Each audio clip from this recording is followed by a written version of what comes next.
Welcome to the sleep paralysis tapes. Settle into the dark, pull the covers close, and let the heavy silence fill your room. Tonight, we descend into chilling tales of the unexplained. Before the screen fades to pitch black, I invite you to become part of this archive. If you have your own terrifying encounters, please contact me and I will narrate your story in a future tape. If these shadows bring you comfort, please like, subscribe, and tap the bell. Now, close your eyes. Do not look at the foot of your bed. Just listen and let us begin.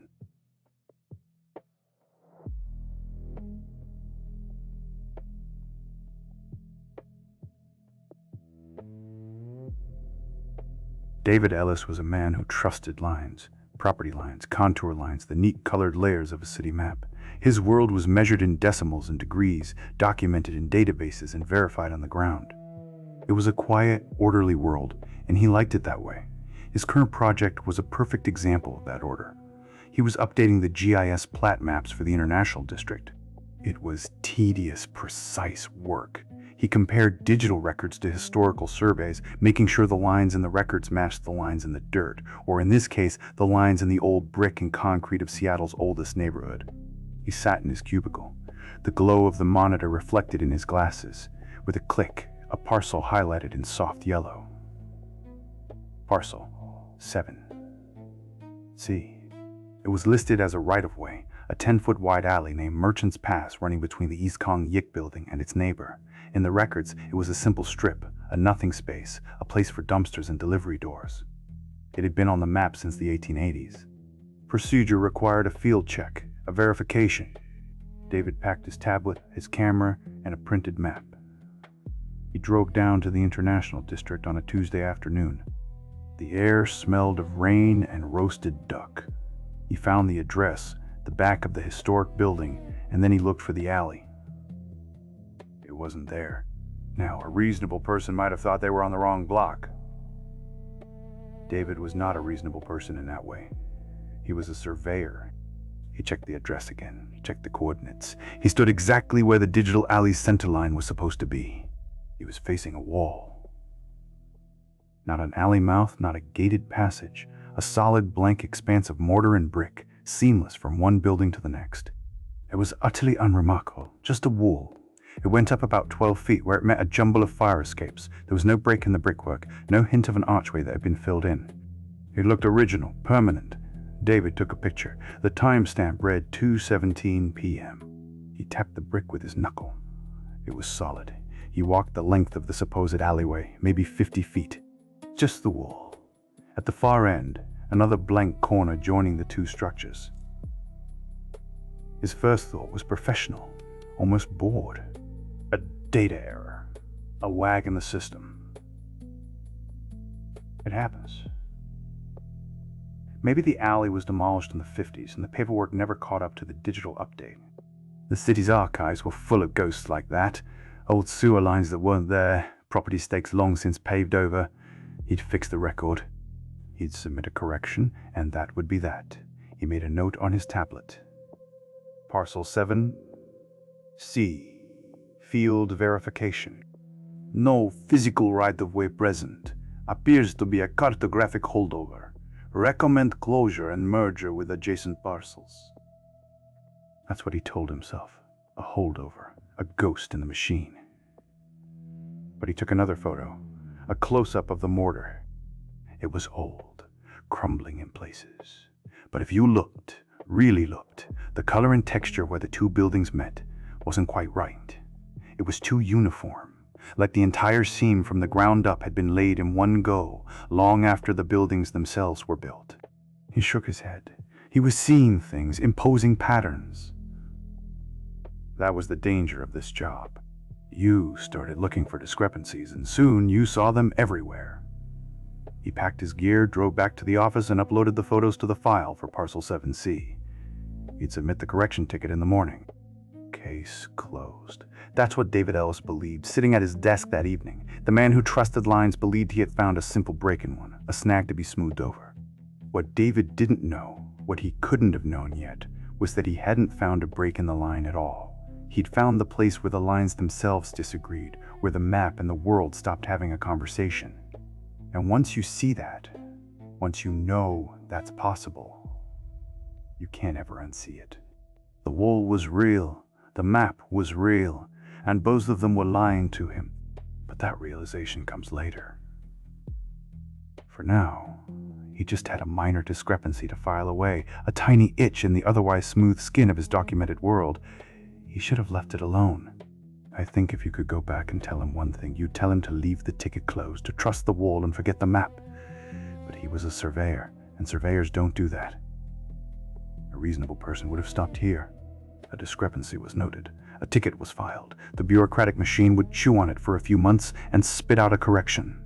But David Ellis wasn't just reasonable. He was thorough.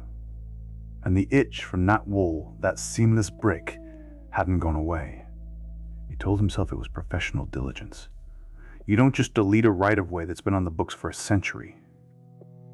You need a paper trail. So the next day, instead of submitting his ticket, he went down to the city archives. You need to understand something about archives. They're not like libraries. They're colder and quieter. They smell of dust and slow decay. It's where information goes to be forgotten, politely. David signed in, put his bag in a locker, and requested the physical plat rolls for the International District, Block 7.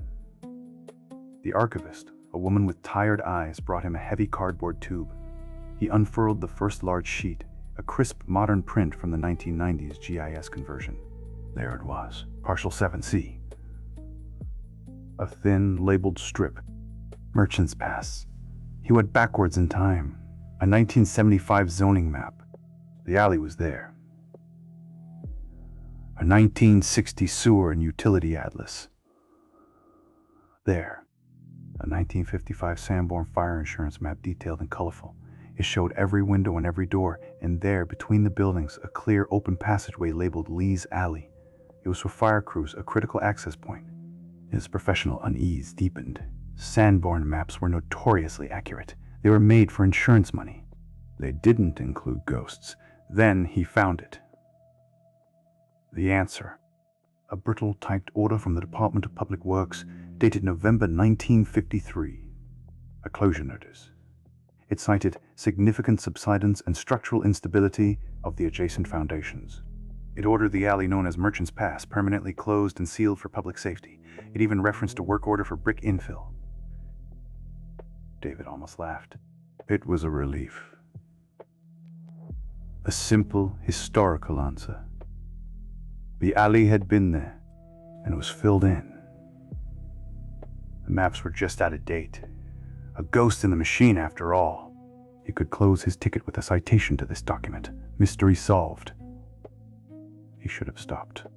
He knows that now. I know that. But he didn't. He kept pulling records. Almost absently, he looked at a 1962 plat map. The alley was shown. Open. He checked a 1970 aerial survey photo.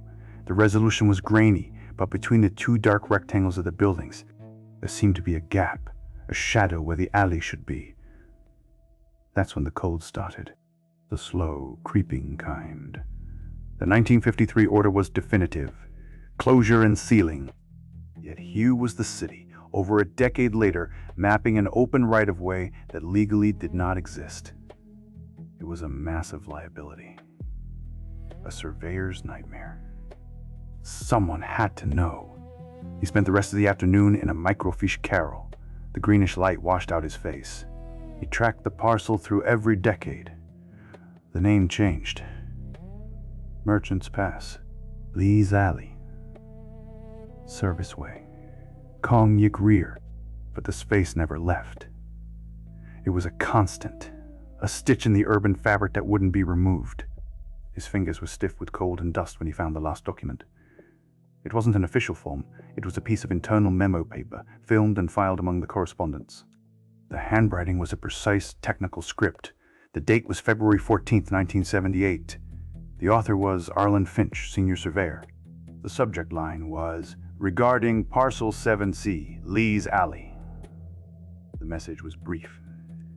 Her directive of city engineer following the 53 incident. Do not attempt to field verify. Do not conduct measurements. Do not question the record. Trust the map, not your eyes. File and forget. David sat back. The hum of the microfiche machine was the only sound. Trust the map, not your eyes. The words from a senior surveyor, a man who dealt in absolutes. It wasn't a correction or an explanation. It was a warning. A deliberate, professional silence. He thought of the wall. The perfect, seamless mortar. The map on his screen. The alley on 100 historical documents. Two truths, mutually exclusive. File and forget. David rolled the heavy plat maps back into their tube. His hands were steady. Too steady. He returned the tube to the archivist with a quiet thank you. He walked out into the gray Seattle afternoon. But he didn't file. And he didn't forget. He'd gone looking for a paper trail to explain a wall. What he found was a paper trail that deliberately, carefully ignored the wall existed at all. And that is a different kind of discrepancy altogether. One that doesn't live in mortar or microfiche. It lives in the space between what an institution knows and what it is willing to say. David Ellis, the man who trusted lines, now had two sets of them. The ones on the map and the ones drawn in silence by men like Arlen Finch. He couldn't leave it. Not now. To a mind like his, a warning like that isn't a stop sign. It's the only thing worth looking for. He went back to the wall on a Thursday. The air was heavy, the sky a flat, wet gray. This time, he didn't bring just a camera and a printed map. He brought the answer. A Trimble R10 GNSS. Receiver on a carbon fiber surveyor's tripod. A unit that could pinpoint your location on the planet to within a centimeter. It cost more than his car. It didn't make mistakes. He was going to end this. The warning from the memo, the cold silence in the archives. It was just old men covering up old errors. He'd proved the map was wrong, definitively, with coordinates that couldn't be argued with. He'd file his report with the raw data attached, and that would be that. He'd sleep again. He set the tripod's legs on the damp pavement right up against the bricks. The receiver, with its sleek white dome, looked absurd, pointed at a blank wall. He powered it on. It began its search for satellites. David leaned against the neighboring building, arms crossed.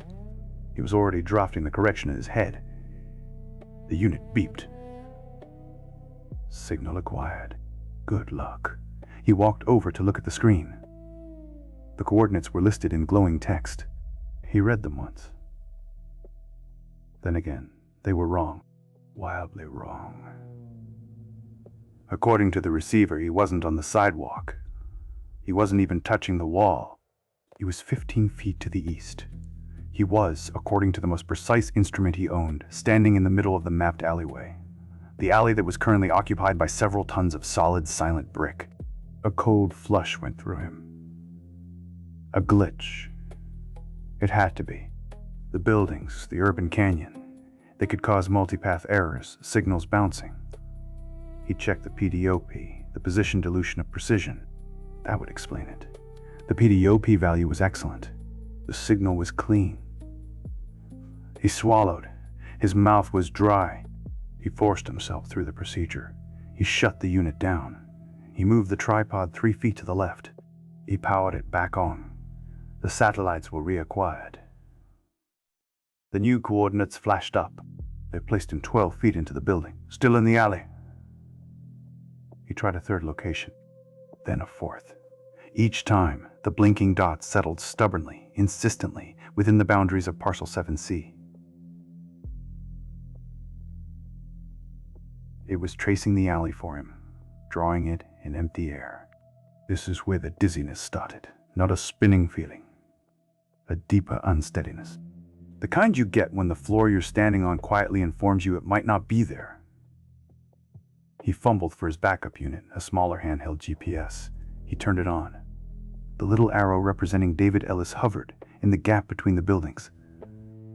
He held the device out, its screen towards the wall. The arrow didn't waver. Almost as a joke, a terrible joke, he pulled out his phone. He opened the mapping app. He watched the pulsing blue circle of his location settle directly over the blank, mortar-streaked brick in front of him. He stood there, In the quiet afternoon, a man surrounded by machines. All of them, from the $20,000 survey rig to the phone in his pocket, were in perfect, cheerful agreement. They said he was standing in a 10-foot wide passage of clear, open space. His eyes saw a wall he could touch.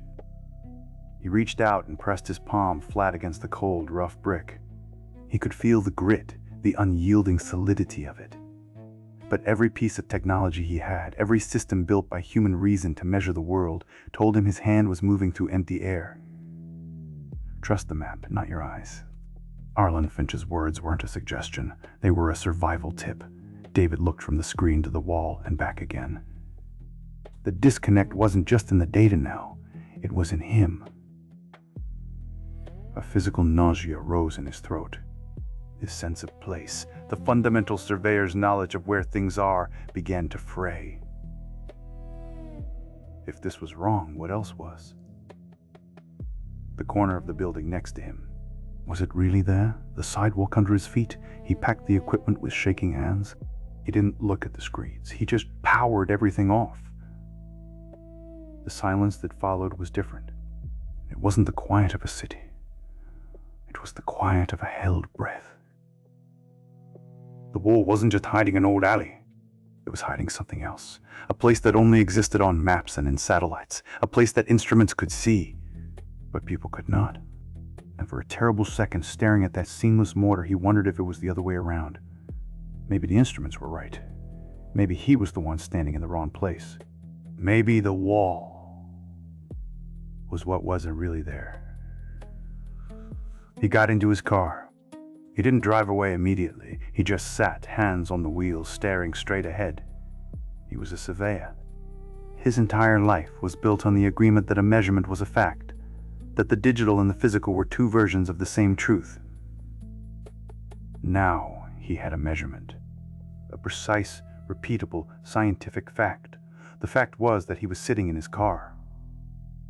And according to the immutable laws of geometry and satellite triangulation, he was also currently sitting inside a brick wall. One of those things was a lie, and he was no longer sure which one it was. He couldn't go back to the office. The thought of his cubicle, the glowing screens, the clean lines of data, it felt like a lie. The glitch needed a human explanation.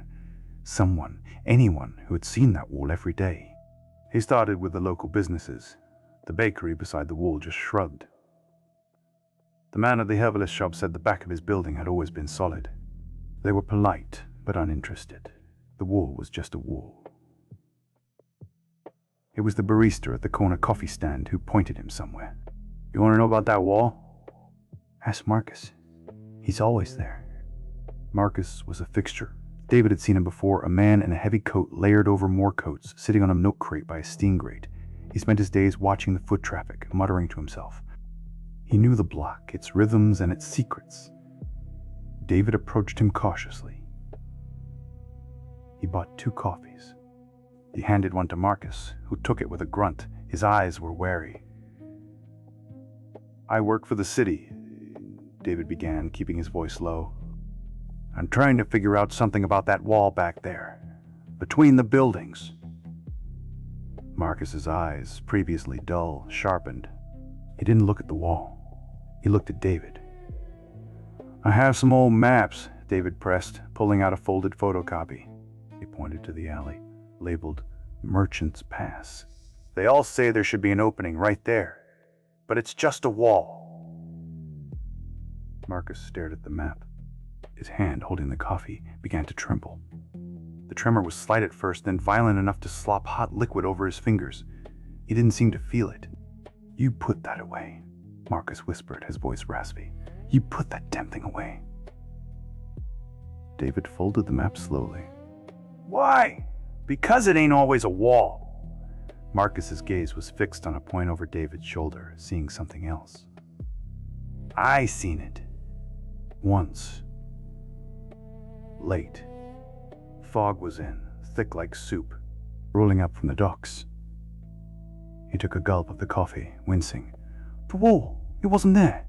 "It was just gone. And there was the owl, just like your paper says." He gestured with his chin. Dark. Long. The fog didn't go in. It stopped at the mouth, like it was afraid. Just hung there, a curtain. David felt the air grow cold. This wasn't the answer he wanted. "I went in," Marcus said, and the shame in his voice was terrible. Stupid. Cold. But it was dry in there. Quiet. Too quiet. No sounds from the street. Just my own breath. He described the walls inside. They were brick but older, black with a kind of damp that wasn't from rain.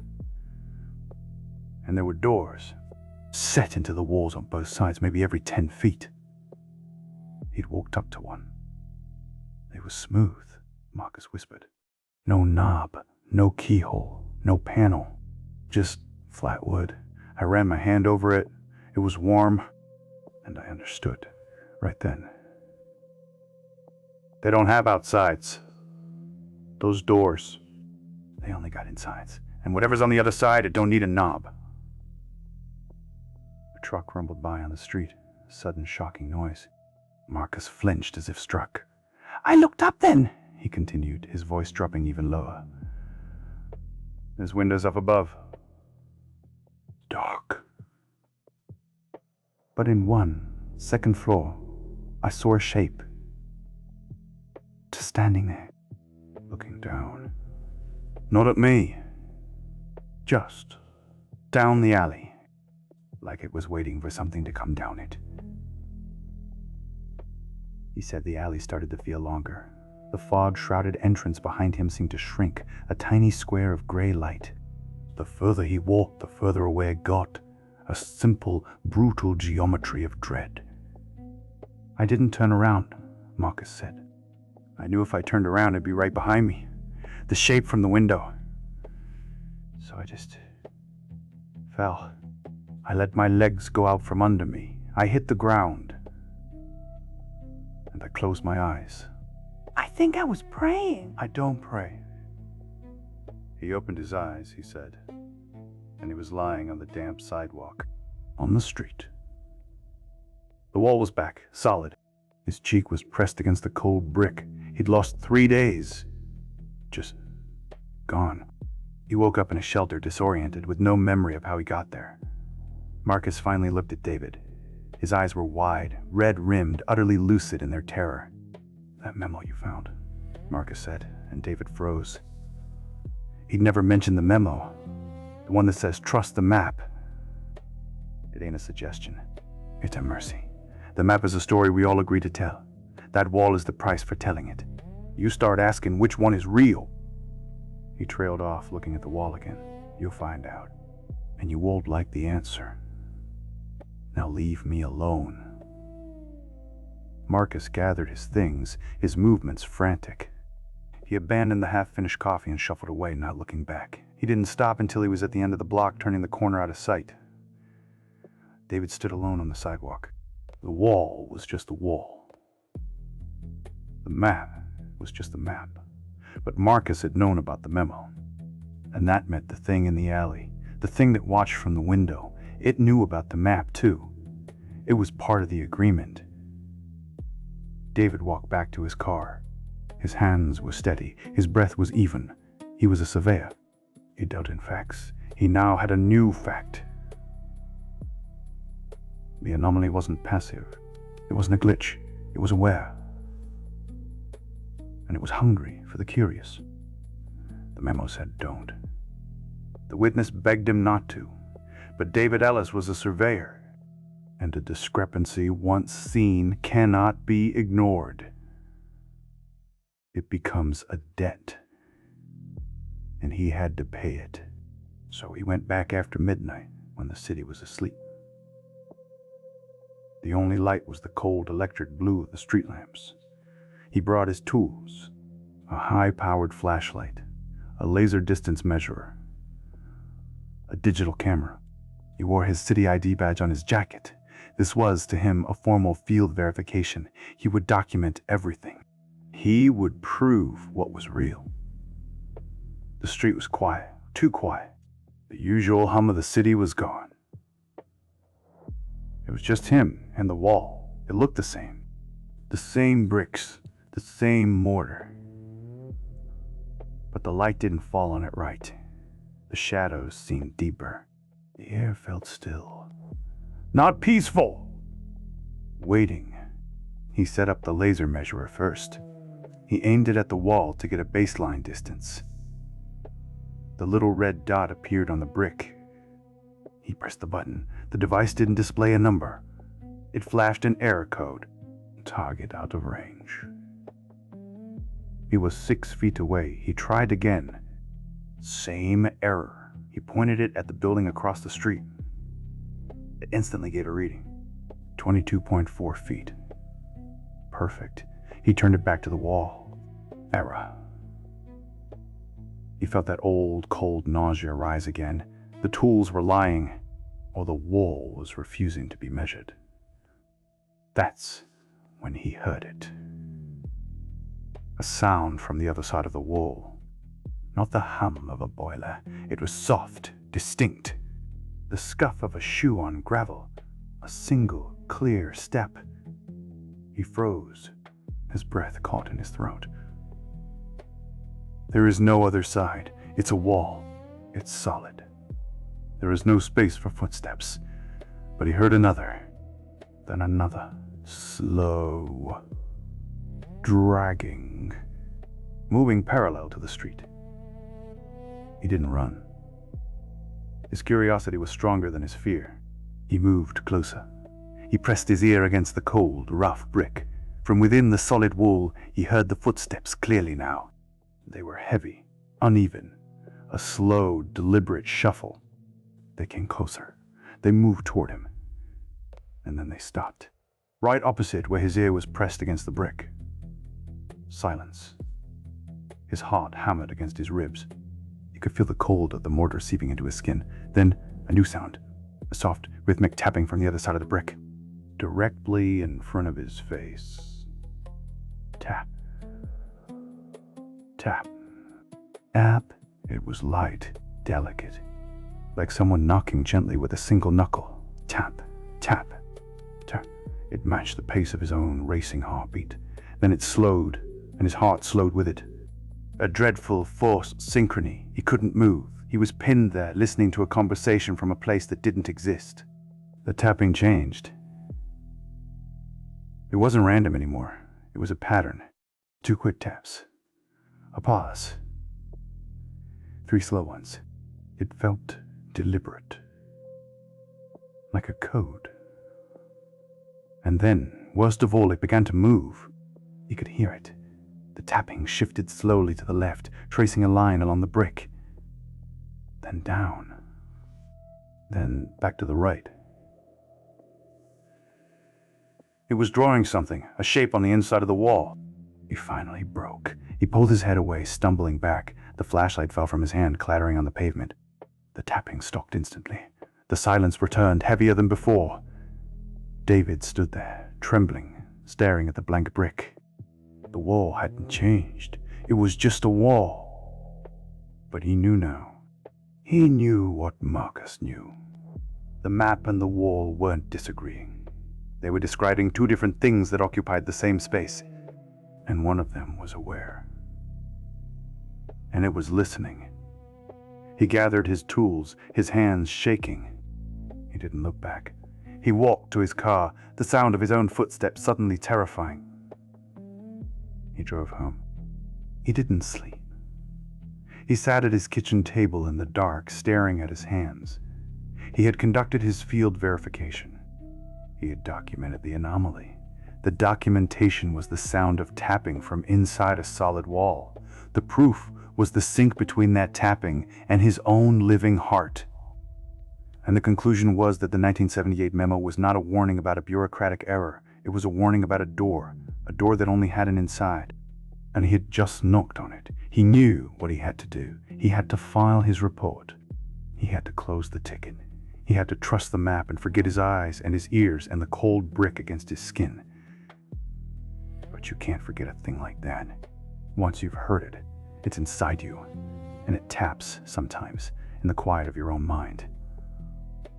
It matches the rhythm of your pulse, reminding you that you are not just a surveyor.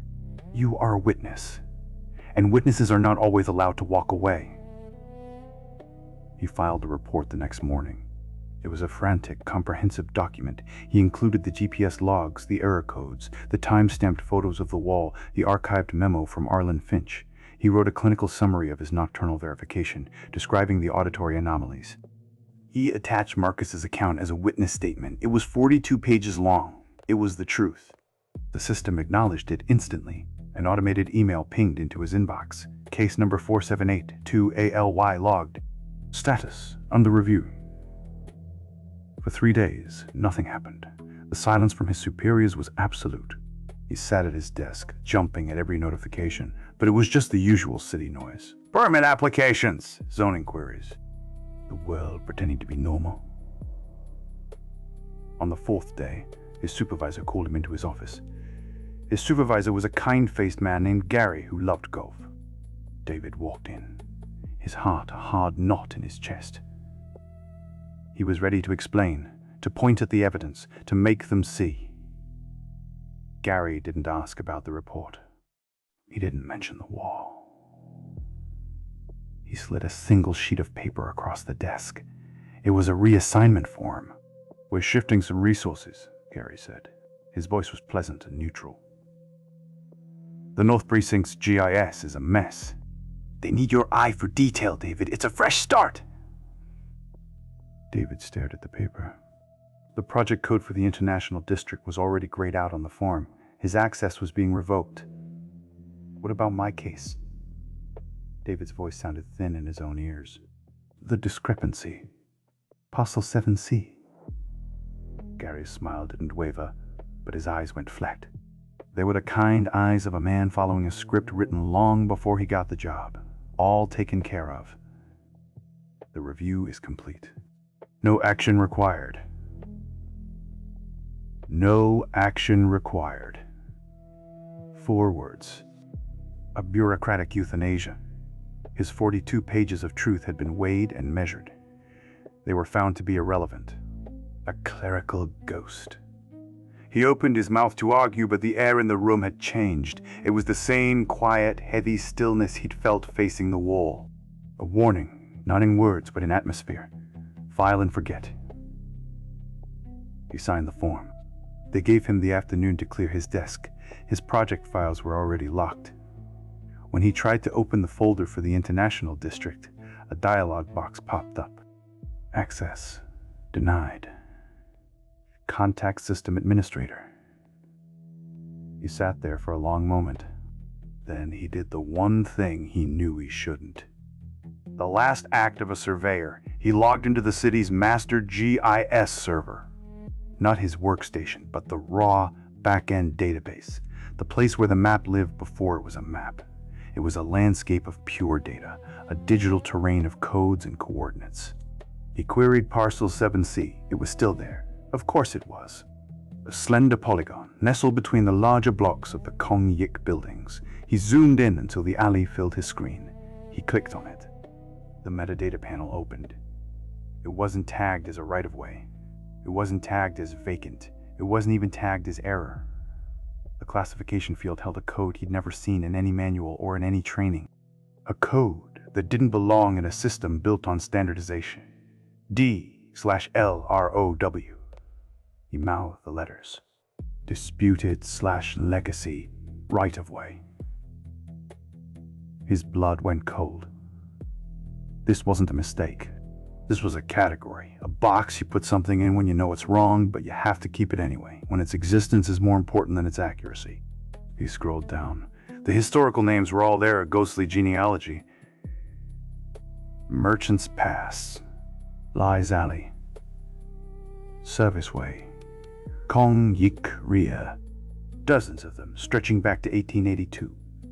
And at the very bottom of the panel was a permissions flag. A single line of instructions, written not for surveyors, but for the system itself. Do not verify. He leaned back in his chair. The hum of the office computers sounded like distant traffic. He understood now. Finally, the city wasn't ignoring the error. It was curating it.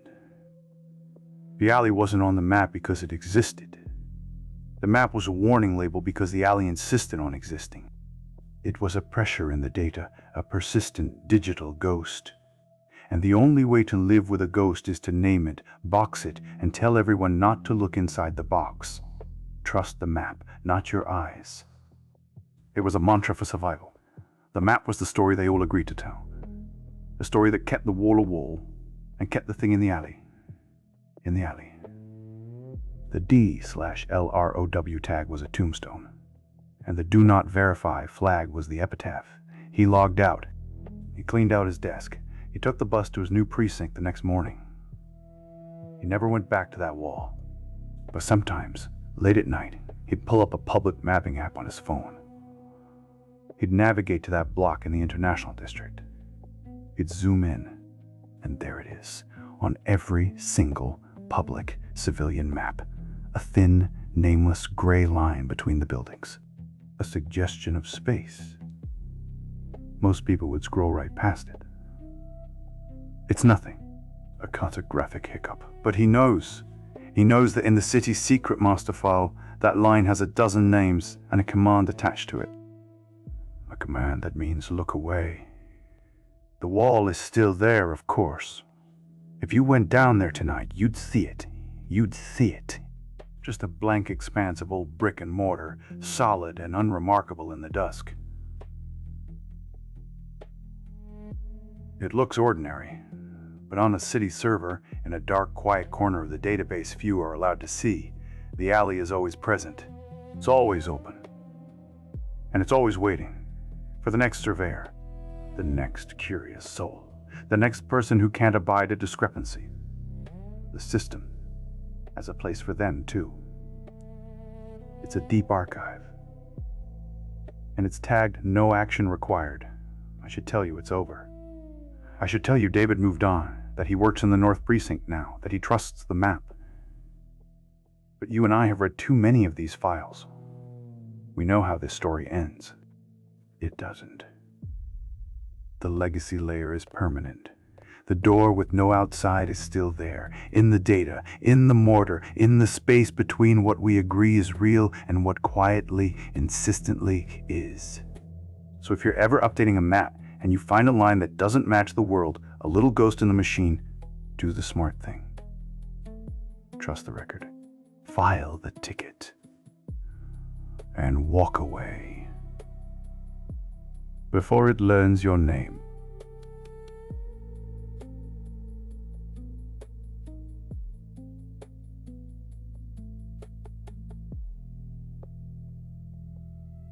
The tape has reached its end. I hope the stories tonight brought a pleasant chill to your spine as you drifted further into the dark. Thank you for braving the shadows here at the Sleep Paralysis tapes. If you are still awake, lying still in the quiet, remember to contact me with your own unsettling encounters so they can be added to our growing archive. As my voice fades away, let the silence of your room wrap around you completely. May your sleep be undisturbed, your doors remain locked, and your morning arrive safely. Until we open the tapes again, good night.